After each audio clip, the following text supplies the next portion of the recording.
Seja muito bem-vindo, Dr. Luiz Fernando. Olá a todos, muito obrigado.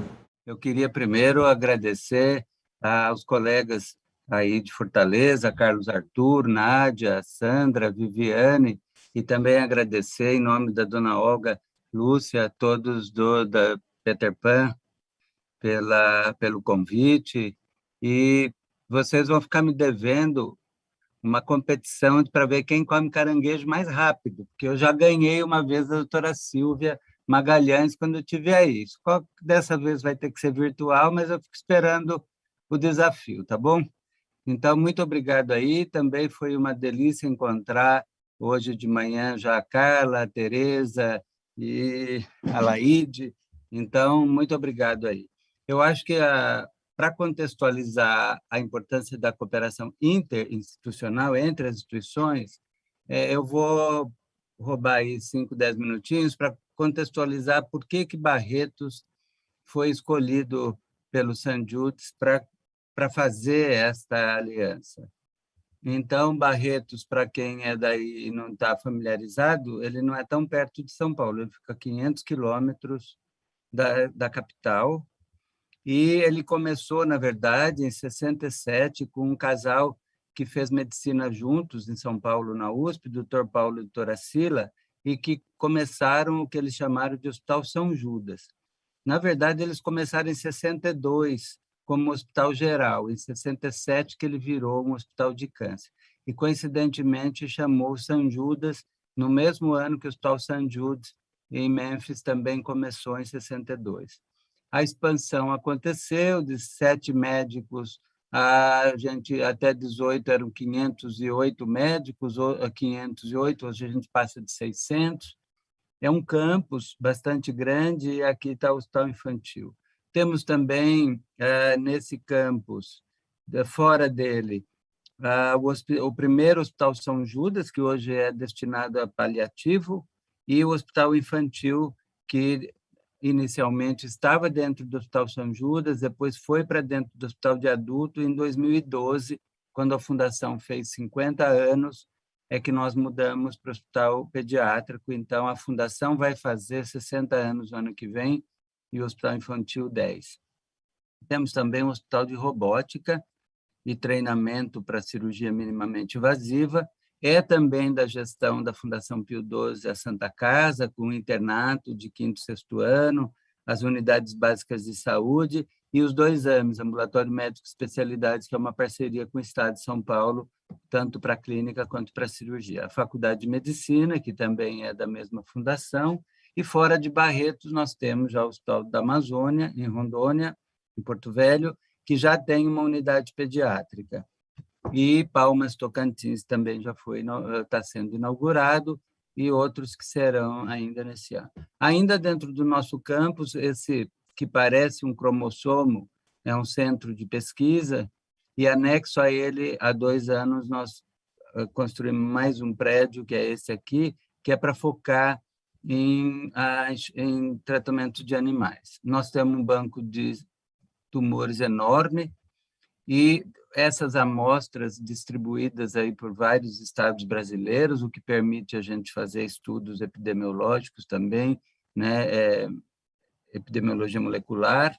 Temos parceria com outras universidades para estudar novos componentes da nossa flora brasileira, e, como eu mostrei, o último prédio de pesquisa já permite que a gente tenha um estudo, e em pediatria nós já estamos desenvolvendo um ratinho com tumor cerebral e outro com tumor germinativo. Bom, o Hospital Infantil chegou em 12, e quando ele chegou, a Érica foi a primeira oncopediatra que chegou em Barretos em 2000, começou ali no Hospital São Judas, em 2004 ela veio para esse campus, e em 2012 nós abrimos, o que deu uma média de 3 vezes mais crianças chegando ao hospital depois que nós abrimos o Hospital Infantil. Isso foi um crescente até que chegou a pandemia, que caiu pela metade. Em vermelho são os casos malignos. E quando eu fui comparar como era a sobrevida das crianças tratadas de 2000 a 2013, porque em agosto de 2013 é que foi inaugurado, apesar do hospital infantil ser inaugurado em 12, a UTI e a centro cirúrgico e enfermaria foi em agosto de 13, só o ambulatório que começou em agosto de 12, em março de 12. Então, deu um salto de 10% na sobrevida só o fato da gente estar dentro de um hospital especializado. Agora, o ano que vem, que nós vamos fazer 10 anos, eu vou fazer uma nova curva para ver como é que foi de 18 a 22. Temos treinamento, temos residentes que fazem residência em oncologia pediátrica, já formamos 20 brasileiros e 4 estrangeiros, 2 da Colômbia e 2 da Bolívia.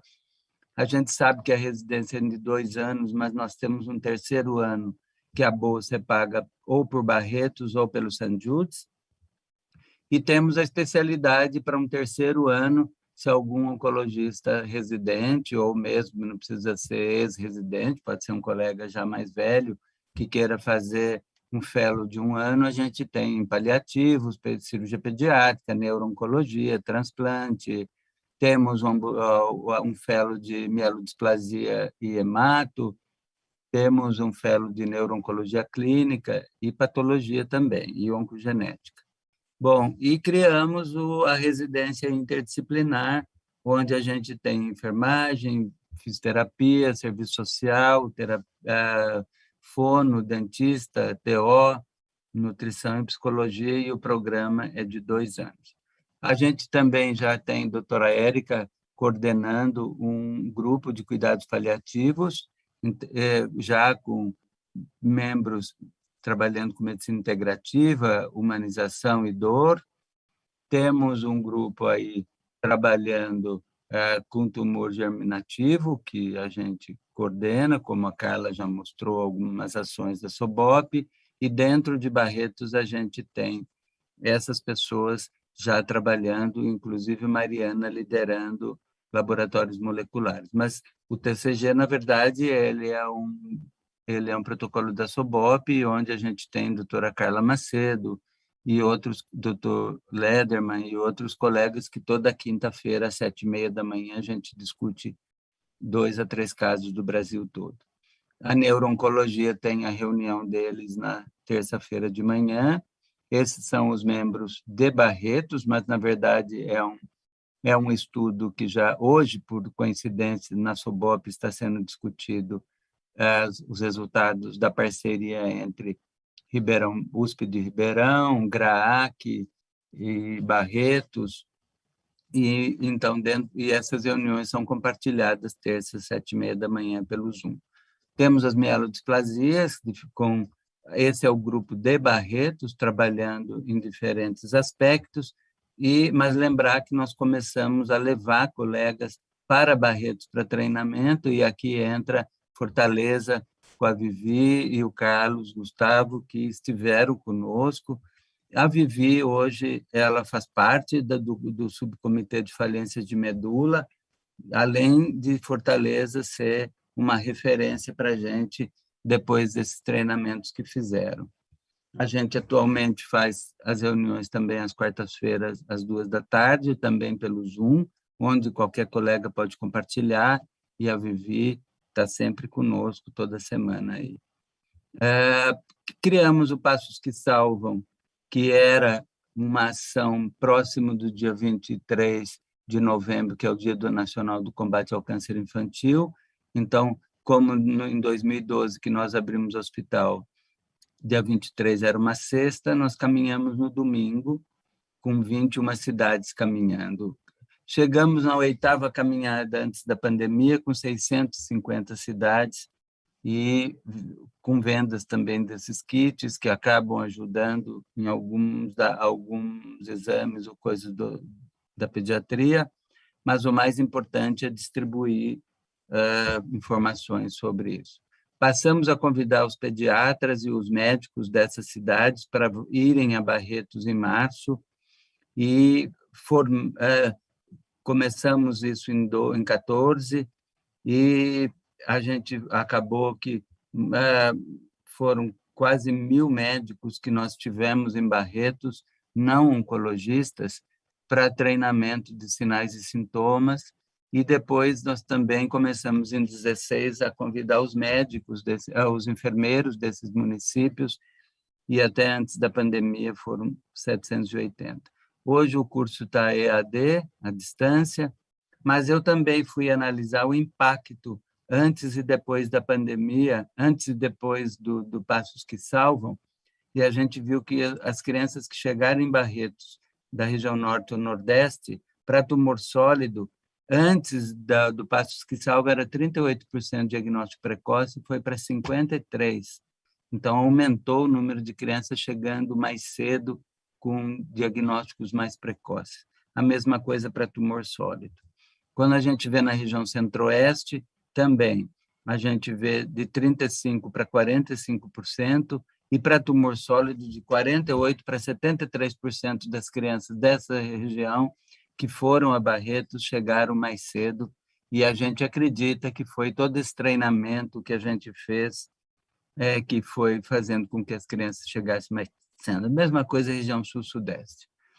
A gente também ficou, quando as alunas de medicina, lá em 2013, passaram pelo hospital infantil como um estágio opcional delas, porque o internato é obrigatório no 5º e 6º ano, mas essas alunas eram do 1º e do 2º ano, e elas tinham um período de 6 semanas que a faculdade dá de opcional, que eles podem escolher onde querem estagiar, e essas 6 escolheram o hospital infantil.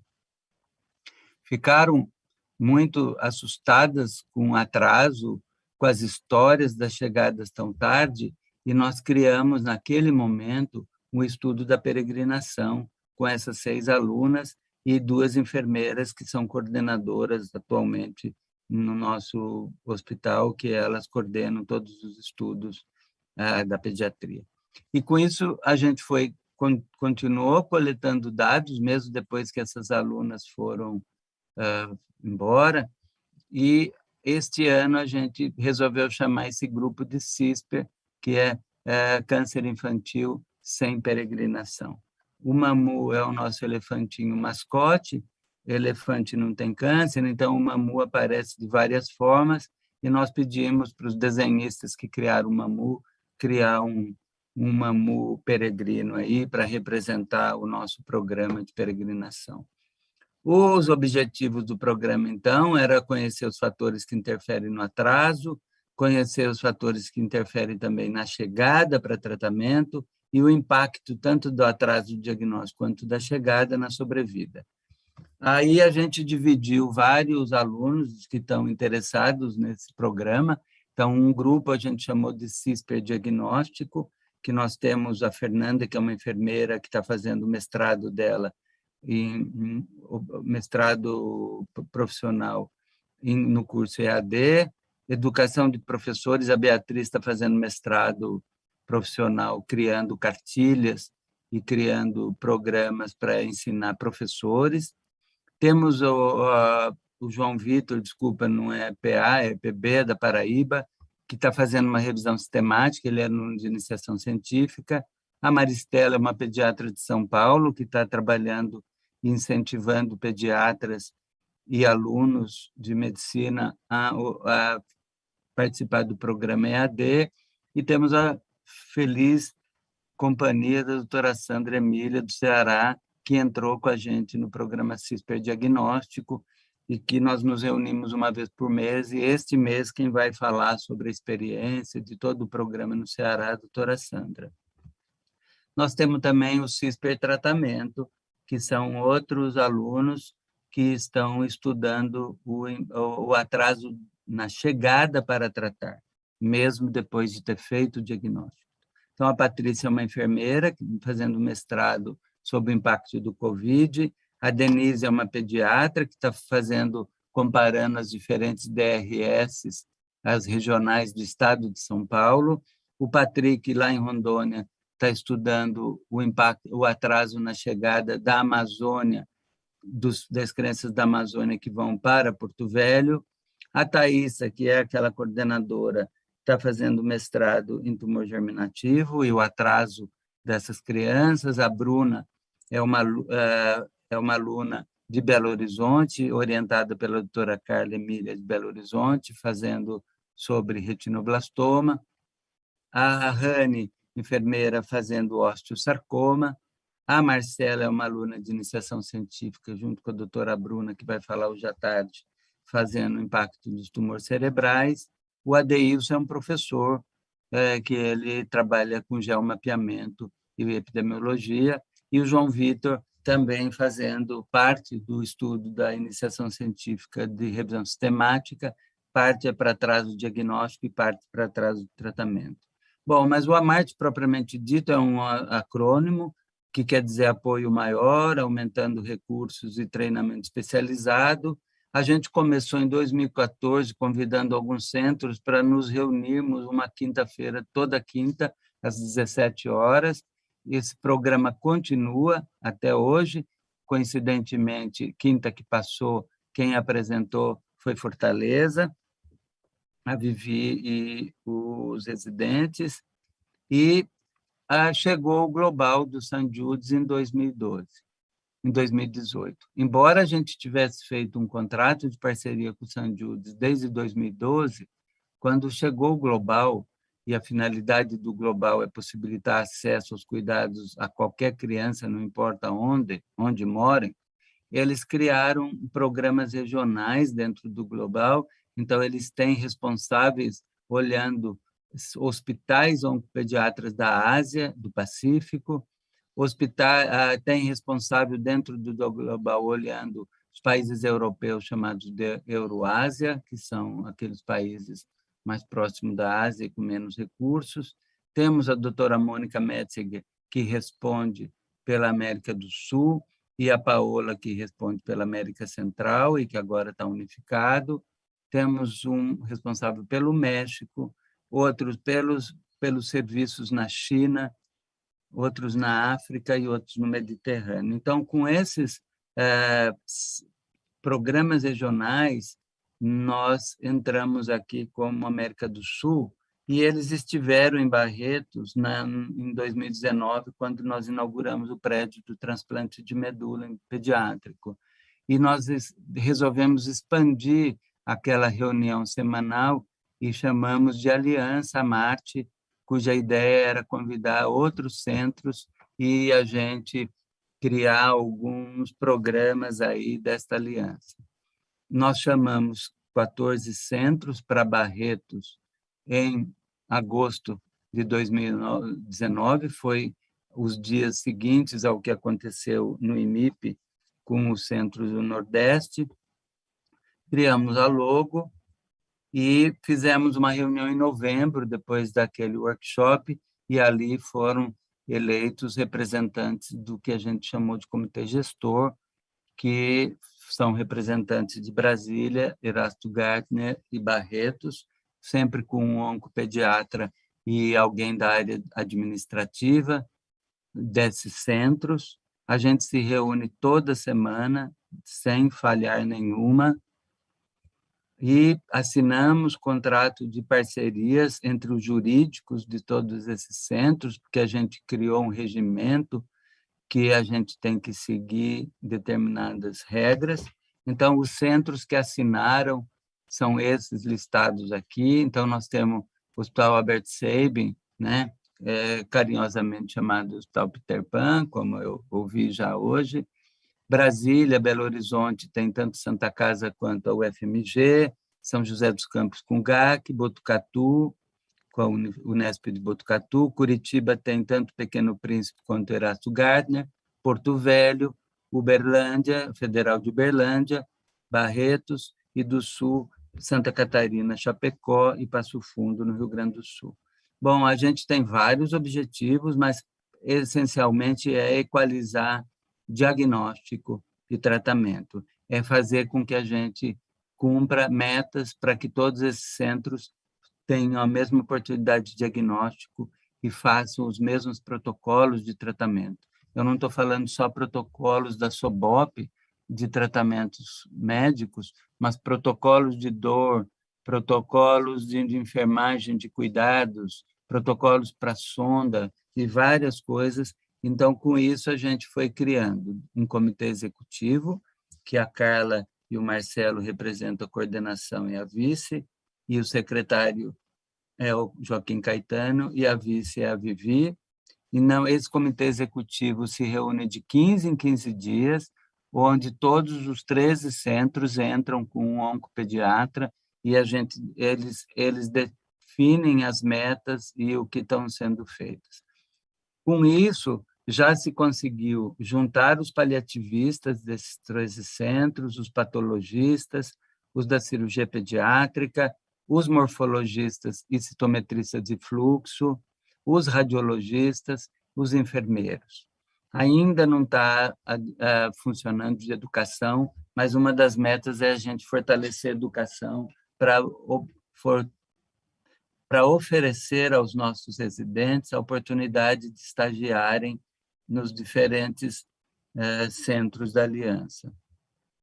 Além, as reuniões acontecem, como eu falei, o comitê executivo tem reuniões quinzenais, o gestor tem semanal e tem os subcomitês. Então, além disso, o subcomitê de patologia, eles se reúnem, eles têm as datas e horários que eles se reúnem, da radiologia a mesma coisa, do paliativo a mesma coisa, da morfologia e histometria a mesma coisa, da cirurgia pediátrica idem.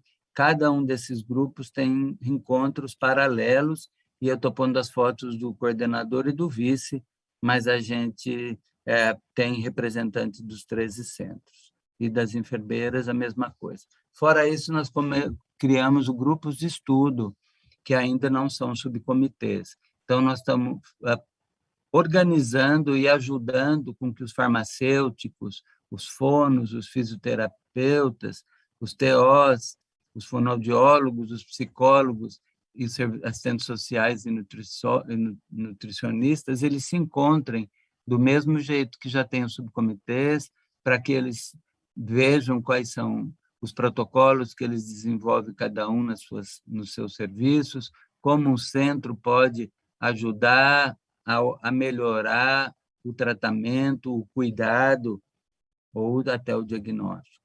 Nós tivemos um workshop organizado pelo St. Jude's em maio, que foram 3 encontros. Desses workshops saíram 5 grupos de trabalho com metas específicas para este próximo ano, que vai até agosto do ano que vem. Então, do comitê de diagnóstico, que juntou patologia, radiologia, morfologia, a iniciativa é criar relatórios específicos e laudos específicos, e eles estão agora no tumor cerebral, depois vem TCG, depois vem rim, etc. No grupo de tratamento, que juntaram oncopediatras do comitê executivo mais enfermeiros, a iniciativa para esse ano é criar critérios para medir e melhorar e reduzir as mortes precoces na indução. Então, é ver quem tem rasburicase, quem não tem, análise tumoral, ver como é que cada um está lidando com doença residual mínima, etc., etc. O grupo de paliativistas são várias as propostas que esses encontros geraram, mas a escolhida para este ano foi educação para as famílias. Então, eles estão trabalhando em cartilhas e várias formas para educar as famílias sobre cuidados paliativos, controle de dor, etc. Nós criamos um grupo de trabalho de captadores, então, os captadores também têm um encontro deles para ver se estabelece um caminho, porque a gente quer que no próximo biênio, que começa em setembro do ano que vem, já terão projetos específicos, então a gente gostaria que o grupo de captação trabalhasse para aquele projeto.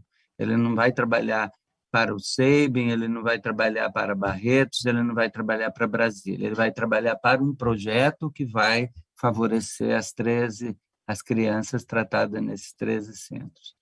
E um grupo de trabalho de epidemiologia, que a ideia, e nós já estamos trabalhando nisso, é criando um banco de dados únicos, e agora já está no CEP-CONEP, com autorização do CEP principal para depois ir para os CEPs dos outros centros, para que toda criança que chegar a partir de janeiro de 22 seja colocado. Então, a gente já está dando também curso de treinamento de data manager.